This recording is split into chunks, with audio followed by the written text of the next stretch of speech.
She woke to sunlight that smelled like coffee and panic.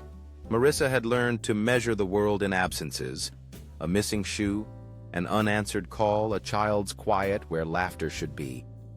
And the house felt suddenly full of all the things she could not name. Outside, the city kept its polite hum: deliveries, lawn mowers, people practicing the small deceptions of ordinary life. Inside, her heart kept a different rhythm, one that counted possibilities like currency. The playdate address she'd been given was a place that did not exist for her son, and the space between the door and her certainty widened until it became a canyon. She began to understand how a life could split in two: the life you thought you had and the life you were forced to live after. The world decided your child could be taken from you and labeled a misunderstanding. As the search unfurled, truths arrived wearing other people's faces: neighbors with folded hands and sharper eyes, a husband who smiled like he'd memorized apologies, a friend whose loyalty felt suspiciously well-rehearsed. Each revelation was a small theft of trust, of narrative, of the map Marissa had used to find her place in the world.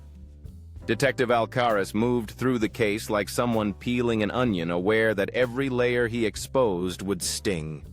In whispered rooms and courtroom lights, secrets announced themselves, a gap in memory, a name that didn't belong, a decision made in grief and terror years earlier that radiated outward like concentric cracks.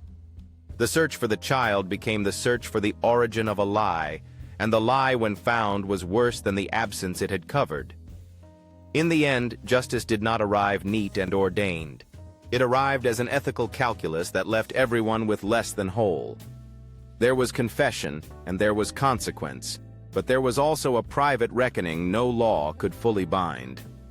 Marissa stood on the far side of revelation and felt the thin, stubborn thing called agency return, not as triumph, but as a cost accounted for in sleepless nights and quiet goodbyes.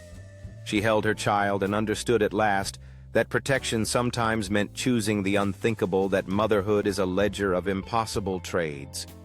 Outside, the world resumed its hum, unaware that in a quiet house a life had been reclaimed, and that the truth once dragged into the light would never be the same again.